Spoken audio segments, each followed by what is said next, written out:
Good evening. I am Dr. Shiban, MBBS DCH, specialized from world famous Madras Medical College with 25 years of medical experience. Today I am going to explain a very important topic, that is chicken pox. Chicken pox. In this season, there are so many persons suffering from chicken pox. The whole family is getting affected by chicken pox. The whole family is getting affected by chicken pox. Okay. So let me go into the detail about this chicken pox. Chicken pox is otherwise called varicella. varicella. This otherwise called varicella infection. Okay.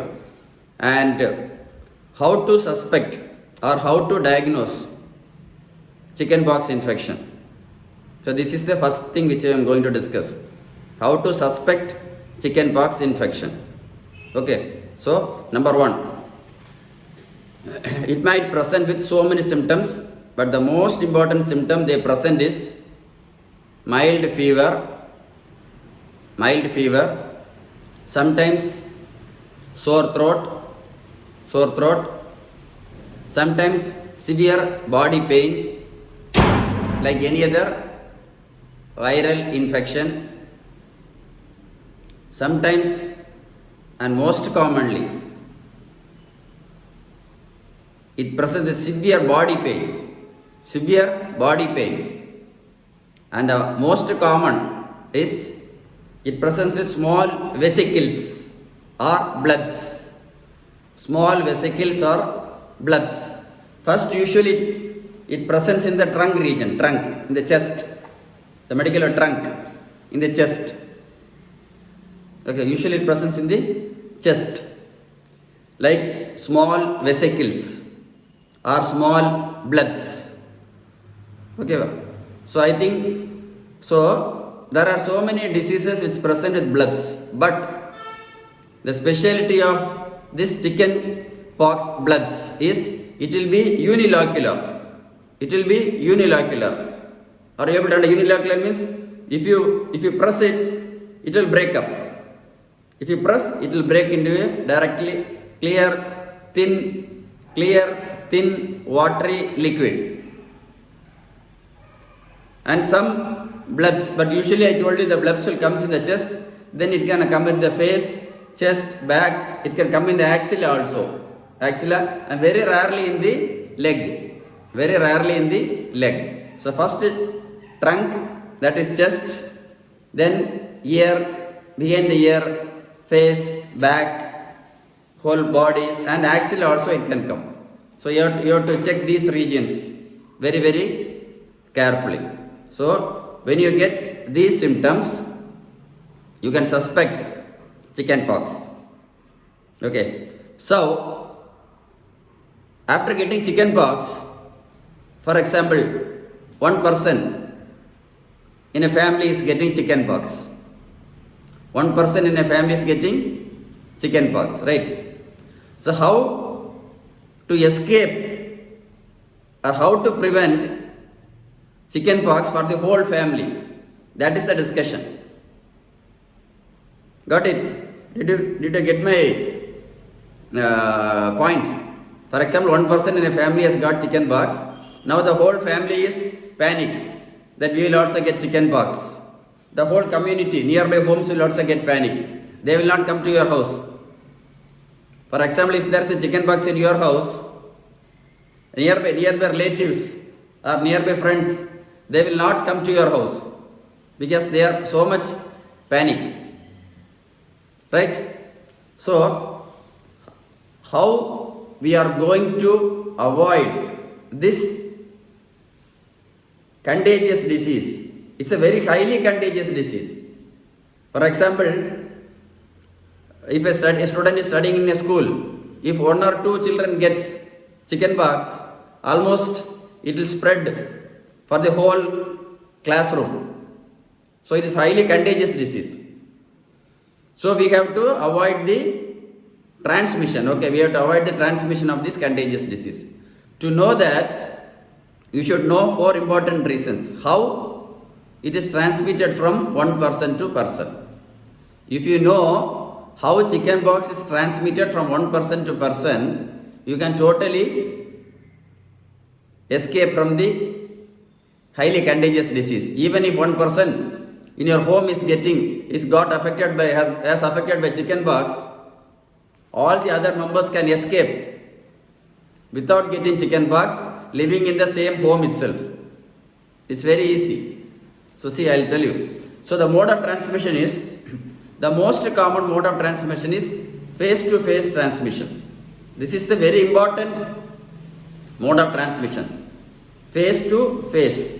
That is oropharyngeal secretions. That is secretions from the oropharynx, mouth, throat, nose. That is called oropharynx. So this is the most common method of transmission. So you should not stand and speak very closely in front of a chickenpox patient. That is the very important mode of transmission. And the next is by sneezing. If they sneeze in front of your nose, it will transmit from through your nose, or it will transmit to the... Got it? So what is the most important, most common mode of transmission? Face to face. That is secretion from the mouth, throat, nose. This is the direct contact. Direct contact. So you should not stand very close to the chickenpox patient in your home, and you should not talk very closely like this. Number one. The another important method of transmission is very rare. Is very rare. That is by touching the patient. Touching the patient. Touching the patient. Okay, sometimes we'll touch the patient. We'll touch the patient like this with your hand, and then we'll take your mouth and we'll do like this. We'll do like this. So it will be transmitted through the respiratory tract. Did you understand? Sometimes we'll touch the chickenpox patient and carelessly we'll do like this. So it will get, so respiratory droplet. You should avoid respiratory droplet. I'll repeat the word, respiratory droplet. Directly or indirectly. So indirectly means you will touch the patient, and indirectly will come, will do like this, something will do, it will go inside. You should not do that. Okay, so this is the second mode of transmission.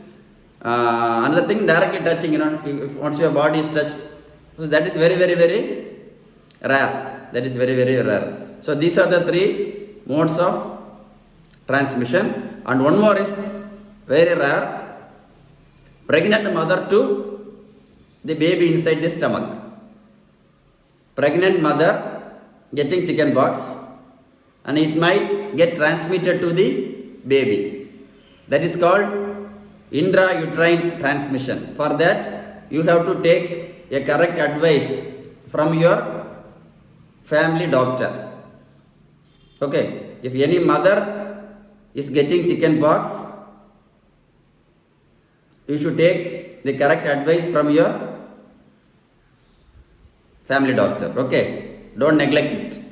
So don't neglect it. Okay. So in this video, I am going to tell about how to prevent transmission of chickenpox. Okay, then. Okay, so this is the way. So there are some other. So how to prevent chickenpox from one person to another person? Very easy thing. I am going to tell you very easily. Apply a mask. Mask. All the family members, including the patient, should apply mask for at least 30 days. All the family members, including the patient, should apply mask, which we all applied during Corona, right? So for 30 days, if you apply mask, respiratory direct contact is avoided. That is very, very important. For 30 days you have to do. Continuous 30 days. 2.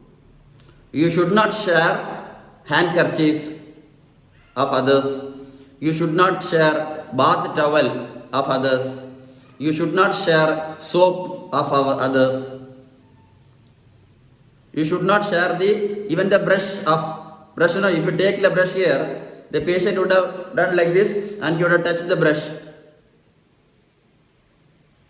So even if you touch everything, you have to do immediate hand washing, frequent hand washing, because we do not know how it is get transmitted. The chickenpox patient will come and sit in the table like this, okay? He will come and sit in the table like this. He will do like this, something, and he will touch the table and he will go. After some time, you will come sit here, you will touch the table and you will do like this. So it will get transmitted. This is indirect, without our knowledge. We will think that the chickenpox patient is in some other room. Right?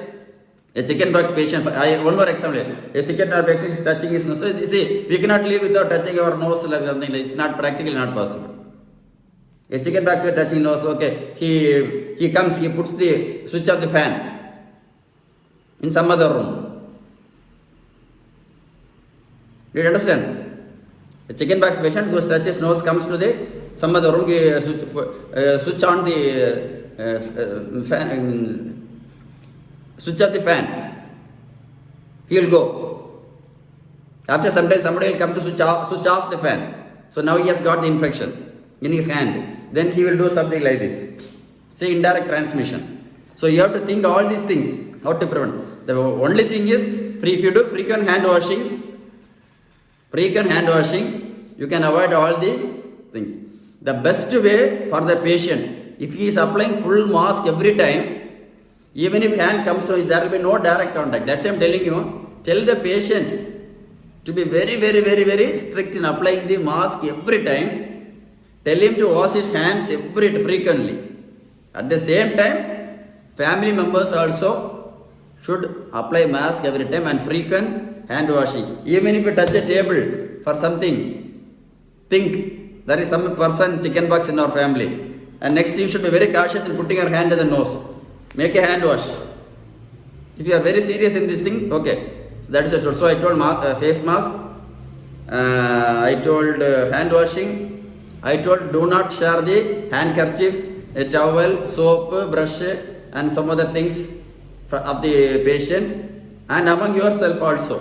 Okay, don't share this handkerchief and things like that. And next is very important, avoid overcrowding. Don't come and sit everybody in the same place and keep chatting during chickenpox season. If somebody else in your home is getting affected. So avoid overcrowding. The easiest thing is, if you apply mask and frequent hand washing, I assure you,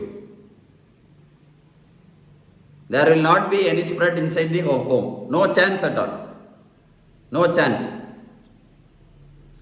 Because the most common reason for spread is through respiratory droplet. That is the most common mode of transmission. Through respiratory droplet. And you have to take 2 times bath. 2 times bath with soap water. 2 times bath. If you do this for continuous 30 days, even if the patient is staying in your home, there will be no transmission of chickenpox. Did you like this video? Right. So what are the other modes? So what else we have to do? Suppose you have a history that you are here hearing news like there are so many chickenpox cases in our nearby area. So you have to do what you can do. Immediately the day one you can go meet your family doctor and give chickenpox vaccine. You can take chickenpox vaccine. Okay, chickenpox. After 14 days of chickenpox vaccine, you are very less likely to get chickenpox. For example, if you take chickenpox today, within 14 days, if you don't get chickenpox, mostly you have very, very less chances to get chickenpox. 14 days. So keep in mind. So you can go to your local doctor and take chickenpox. all the elderly people in the home can take chickenpox vaccine. And routinely what we do, all children are getting chickenpox vaccine, right? All children are getting chickenpox vaccine. Once they complete 1 year, you can take chickenpox vaccine. Okay, that is there, that is already in practice. That is already in practice, chickenpox vaccine for. What the carrier message is, important thing is, you can also, even if you are an adult, you can take an advice, you can meet your doctor and take chickenpox vaccine. Next, suppose, so now you have got chickenpox now. So how to treat chickenpox? Go to your doctor day 1. Go to the doctor day 1. If you get small blubs here, go to the doctor day 1 to get tablets for chickenpox. There are so many excellent tablets for chickenpox. Number 1.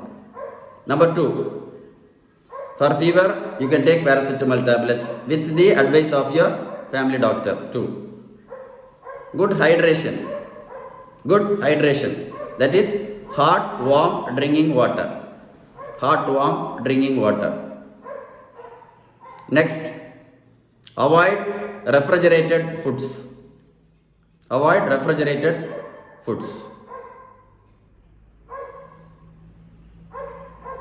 In case if the condition of the patient is not improving, in case the patient is not improving and he is so toxic, the patient is so toxic, he is not able to eat, he is having severe diarrhea, he is having severe vomiting, you must take the patient to the doctor and get admitted in the hospital. Don't forget, because even though chickenpox is very easy to say, it is very, very, very dangerous. It can affect the brain. That is called encephalitis. It can affect the brain, encephalitis. It can lead to even coma and death. It can affect the brain, encephalitis. Chickenpox encephalitis is very, very, very dangerous condition. So you have to, don't keep the patient at home. Okay, if you have any doubt that the patient is getting toxic, immediately take to the doctor for intravenous medication. I think I made chickenpox very easy. And lastly, I want to tell good news about my weight loss clinic also. Okay, so this is about my weight loss clinic. This is a 11th standard studying boy. 11th standard. I reduced his weight from 140 kgs to 70 kgs. 140 kgs to 70 kgs. That is 70 kilogram weight loss. Okay, what is the specialty of my weight loss clinic? You can read here. See, no exercise, no protein powder, no tablets, no juice, no honey. This is the specialty of my weight loss clinic. You can see my number also, right? Did you see my number?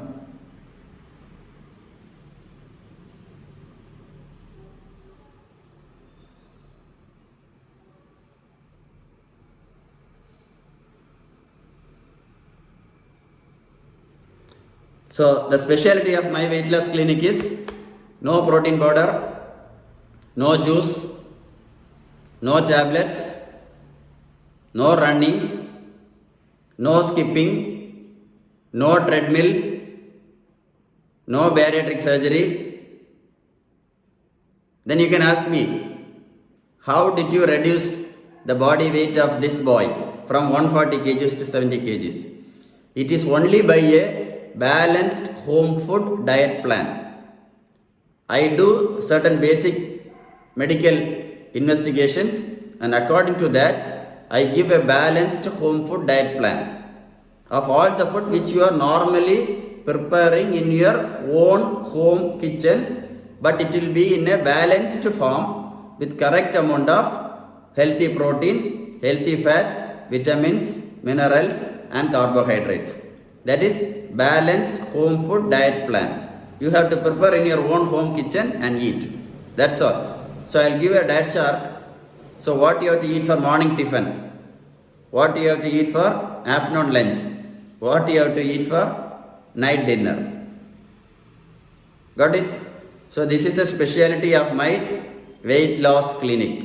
In case you want any, if you have any doubts about my weight loss clinic, you can call me to this number, right?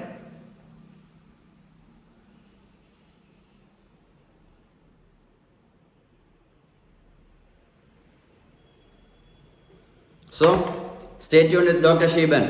Okay, I have given so many useful videos in my YouTube channel regarding so many diseases: typhoid fever, malaria, food poisoning, newborn baby care, about my weight loss clinic, about my diabetic clinic, about my stop sugar tablets clinic.